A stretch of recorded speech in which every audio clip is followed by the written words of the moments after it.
Hello friends, मैं शीतल आप सभी का पिरामिड मेडिटेशन में स्वागत करती हूँ। दोस्तों, पिछली वीडियो में हमने पत्री जी के 5 फिंगर कंसेप्ट के बारे में जानकारी ली। आज हम पीएसएसएम के नवज्ञान रत्नों के बारे में जानकारी लेंगे। जो इन नवज्ञान रत्नों को पूरी तरह से समझ लेता है और अपने जीवन में अनुभव करता है, वो आत्मज्ञानी बन जाता है। इन 9 ज्ञान रत्नों में से जो पहले 4 रत्न हैं वो सृष्टि के सत्य को उजागर करते हैं, और बचे जो 5 ज्ञान रत्न हैं वो उस सत्य को पाने के लिए हमें कौन सा अभ्यास करना चाहिए ये बताते हैं। तो फिर चलिए दोस्तों, हम वो 9 ज्ञान रत्नों को अब जानेंगे। इनमें से पहला ज्ञान रत्न है अहम ब्रह्मास्मि, आत्मा ही परब्रह्म है। यह जो पहला हमारा ज्ञान रत्न है उसके बारे में हमें वेदों और पुराणों में उसका ज्ञान पहले से ही दिया हुआ है। सकल सृष्टि परब्रह्मा से आई है। आदि शक्ति, पराशक्ति, अल्लाह सब उसी के ही नाम है। जिसको यह बात समझ में आ गई उसको आध्यात्मिकता समझ में आ गई। सकल चराचर सृष्टि ब्रह्मा है। आत्मा को आध्यात्मिक परिभाषा में ब्रह्मा कहते हैं। हम स्वयं ब्रह्मा है, भगवान है। परब्रह्म सृष्टि का मूल है। भगवत स्वरूप बहुत सारे हैं, पर भगवत तत्व एक ही है। जैसे एक बीज से बड़ा पेड़ बनकर शाखा, उपशाखा, फल, फूल में विस्तृत होता है, वैसे ही ब्रह्मांड का विराट स्वरूप एक परब्रह्म तत्व से ही आया है। जिस प्रकार संगीतज्ञ बहुत सारे हैं पर संगीत एक ही है, जैसे ज्ञानी अनेक है पर ज्ञान एक ही है, आकाश एक ही है, नक्षत्र अनेक है। हम पहले दूसरों के अनुभव से ज्ञान प्राप्त करते हैं, फिर उस ज्ञान को खुद अनुभव करते हैं। सब में एक ही ब्रह्म तत्व है। तुम भी वही हो, मैं भी वही हूँ। जब भगवत गीता में अर्जुन ने श्री कृष्ण से पूछा कि तुम कौन हो, तो श्री कृष्ण ने कहा कि मैं आत्मा हूँ। मैं सभी जीवों के हृदय में रहता हूँ। मैं हर जगह में रहता हूँ। तो इसीलिए हम भी एक आत्मा ही है। हम भी परमात्मा के ही अंश हैं। श्री कृष्ण ने कहा कि मैं आदि में भी हूँ, मध्य में भी हूँ और अंत में भी हूँ। आत्मा कभी नहीं मरती है, वह अमर है। आप ही वो ब्रह्मा हो, दूसरा कोई नहीं है। भगवान कोई दूसरा नहीं है, हम खुद ही भगवान हैं। एक उदाहरण से हम यह बात जानेंगे। जिस तरह एक मिट्टी का घड़ा है और उस घड़े के अंदर हवा है और घड़े के बाहर भी हवा है, जब वो घड़ा टूट जाता है तो उस घड़े के अंदर की हवा बाहर की हवा में मिल जाती है। वैसे ही हमारा यह शरीर माने एक घड़ा है और घड़े के अंदर की हवा माने जीवात्मा है, और बाहर की हवा जो है वह सर्वात्मा है। जब घड़ा टूट जाता है, मतलब शरीर जब मर जाता है, तो उसके अंदर का जीवात्मा सर्वात्मा में विलीन हो जाता है। अंदर और बाहर की हवा में इतना ही अंतर है कि घड़े के अंदर की जो हवा है वह घड़े के अंदर होने से बंधी हुई है। जब उस घड़े को कोई ढक्कन नहीं लगा हो तो उस अंदर की हवा को मालूम है कि मैं इस घड़े में भी हूँ और बाहर भी हूँ, और मेरे बाजू में जो दूसरा घड़ा है उसके अंदर भी मैं ही हूँ। इस बात का ज्ञान उस हवा को होगा, लेकिन उस घड़े पर यदि कोई ढक्कन रखा गया तो उस घड़े के अंदर की हवा को पता नहीं चलेगा। वो समझेगी कि मैं अलग हूँ, बाहर की हवा अलग है और दूसरे घड़े में जो हवा है वो भी अलग है। उस घड़े को जो ढक्कन लगाया गया है वो हमारा मन है दोस्तों। इस मन की वजह से ही हम जान नहीं पा रहे हैं कि आत्मा ही परब्रह्म है।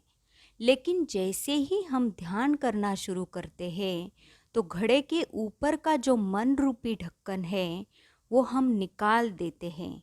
तभी हमको पता चलेगा कि आत्मा सभी जगह में होती है।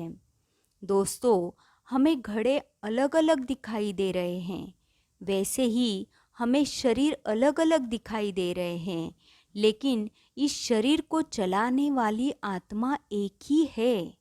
जिस समय यह ज्ञान हमें आ जाता है तब हम ज्ञानी बन जाते हैं। इसीलिए ऐसा कहा गया है कि आत्मा ही परब्रह्म है। इसी को अद्वैत ज्ञान कहा गया है। इसी को हम वननेस की स्थिति भी कहते हैं। अब हम हमारा दूसरा नवज्ञान रत्न क्या है वो जानेंगे। दूसरा नवज्ञान रत्न है जीव ही ईश्वर है। आदि शंकराचार्य ने कहा है कि जीव ही देव है, जीव ही सनातन है। हम एक ही सिक्के के दो पहलू हैं। एक तरफ जीव और दूसरी तरफ भगवान है। एक ही साथ एक ही समय पर हम मनुष्य भी है और भगवान भी है। जीव कम है और ईश्वर ज़्यादा अच्छा है ऐसा हम सोचते हैं, पर सिक्के के दोनों पहलू बराबर है। जो चित्र वाला हिस्सा है वह देव है और संख्या वाला पहलू भगवान है। जो जीवात्मा है वही ईश्वर है। जीवात्मा और ईश्वर अलग अलग नहीं हैं, वो एक ही है। जैसे एक पेड़ और बीज होता है, दिखने के लिए दोनों अलग अलग दिखती हैं, पर वो बीज भी पेड़ के अंदर ही होता है। जब हम हाथ की उंगली को देखेंगे तो वो अलग अलग दिखाई देती है, लेकिन वो हाथ का ही एक अंग है।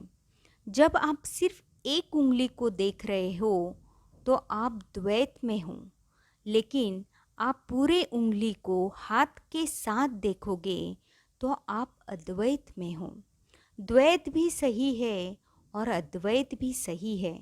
जब आप आत्मा ही परब्रह्म है ऐसा समझ रहे हो तो आप अद्वैत में हो, पर हम खुद जीवात्मा है ऐसा समझेंगे तो हम द्वैत में होते हैं।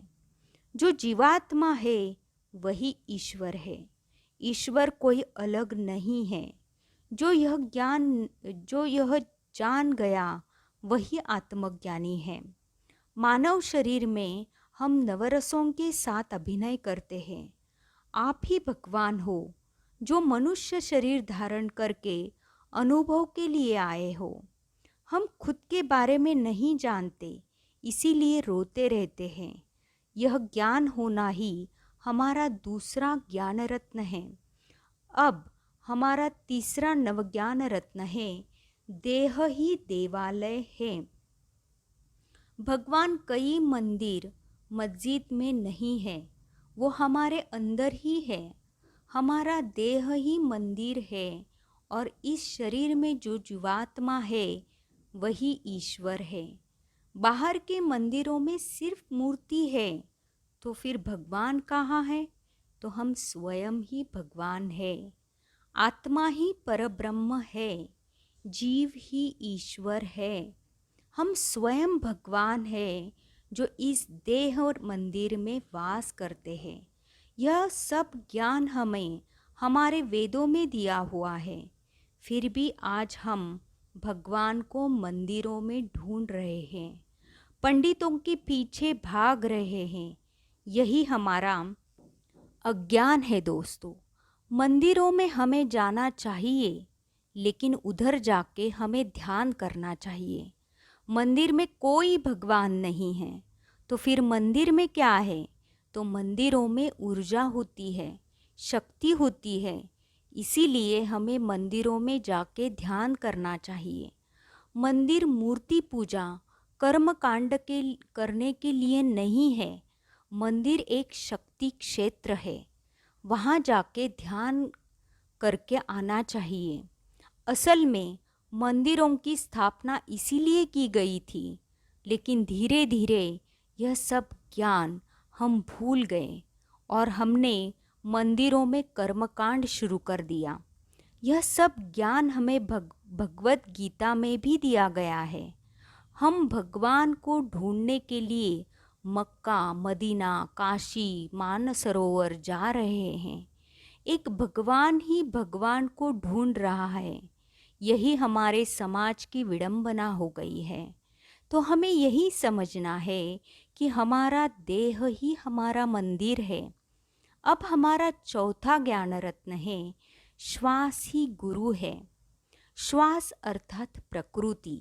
श्वास विश्वमय प्राण शक्ति के लिए चिन्ह है। श्वास शक्ति आदि शक्ति से जोड़ने वाली कड़ी है। श्वास की शक्ति ही आपका गुरु है। कोई व्यक्ति आपका गुरु नहीं हो सकता। बिना गुरु के जीवन में अंधेरा होता है। आध्यात्मिकता में श्वास ही आपका गुरु है। किसी व्यक्ति के द्वारा आप सत्य को नहीं जान सकते।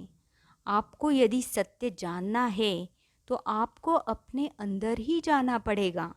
सत्य को जानने के लिए सांस ही हमें मदद करेगा। सांस ही हमें ब्रह्मांडीय शक्ति तक पहुंचाने का माध्यम है। इसीलिए श्वास ही हमारा गुरु है।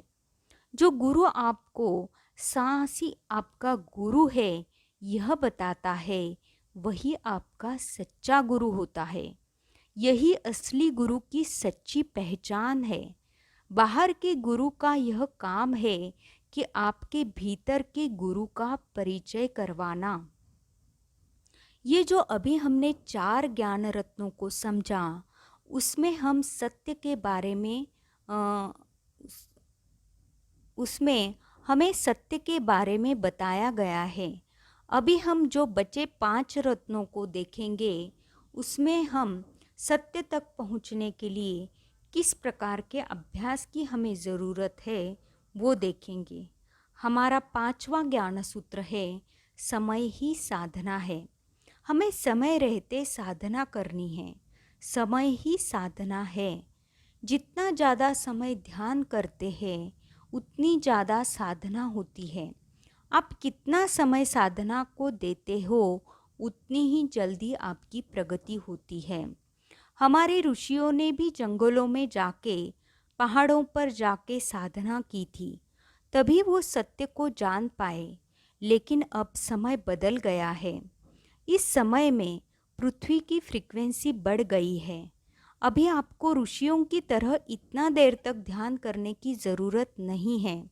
अभी आपको 1 या 2 घंटे ध्यान किया तो भी चलेगा। इसीलिए हमें ध्यान साधना के लिए समय देना चाहिए। अब हमारा 6वां ज्ञान सूत्र है, सहन ही प्रगति है। जब हम ध्यान करना शुरू करते हैं तो हमारे नाड़ी मंडल का शुद्धिकरण होता है। नाड़ी मंडल शुद्धि होने के समय आपको शरीर में तरह तरह का दर्द होगा, खुजली जैसा महसूस होगा। आपको लगेगा कि ध्यान को छोड़ देना चाहिए। ध्यान के पहले इतना दर्द नहीं था, लेकिन अब ध्यान करने से और दर्द चालू हो गया, ऐसा आपको लगेगा। लेकिन ये दर्द होगा क्योंकि जन्मों जन्मों का हमारा कर्म होता है। जिस तरह बहुत सारे साल तक एक बंद घर है और जब हम उसकी सफाई करने लगते हैं तो शुरू में घर में जो मिट्टी धूल है वो उड़ना चालू हो जाती है। वैसे ही ध्यान करने से हमारे अंदर की सफाई ध्यान करने से चालू हो जाती है। जो हमारे इमोशंस, टेंशन्स है वो बाहर आना शुरू हो जाएगा। तो यह सब हमें सहना पड़ेगा, लेकिन हमें ध्यान को छोड़ना नहीं है, क्योंकि ध्यान से हमारे अंदर का सब कचरा बाहर निकल रहा है। उसका बाहर निकल जाना ही हमारे लिए अच्छा होता है। इसी स्थिति को आदि शंकराचार्य ने तितिक्षा कहा है। उसी को हम सहने की शक्ति बोलते हैं। जितना आप सहन करोगे उतना आप मास्टर्स बनोगे। साधना के लिए समय लगता है, उसके लिए हमें सहनता के साथ रहना पड़ेगा। पतंजलि, बुद्धा, जीसस बनने के लिए हमें अनंत सहन शक्ति चाहिए। हमारा अगला ज्ञान रत्न है, अनुभव ही ज्ञान है। साधना करते करते हमें बहुत सारे अनुभव आते हैं। हमारे शक्ति केंद्र जागृत होते हैं और उनमें ऊर्जा का संचार होता है। हमारा यह ध्यान अनुभव ही हमारा वास्तविक ज्ञान है। ज्ञान हमेशा अनुभव से आता है। जब हमारे जीवन में हमें अनुभव मिलते हैं तो उसी के द्वारा हम बहुत कुछ सीखते हैं। हम बहुत सारे जन्म अनुभव पाने के लिए ही लेते हैं। हम हर एक जन्म में अनुभव के द्वारा ही सीखते हैं। ये जो हम अनुभव लेते हैं वही ज्ञान है। अब हमारा अगला ज्ञान रत्न है, दान ही धर्म है। हमारे पास जो भी होता है उसे हमें बांटना चाहिए।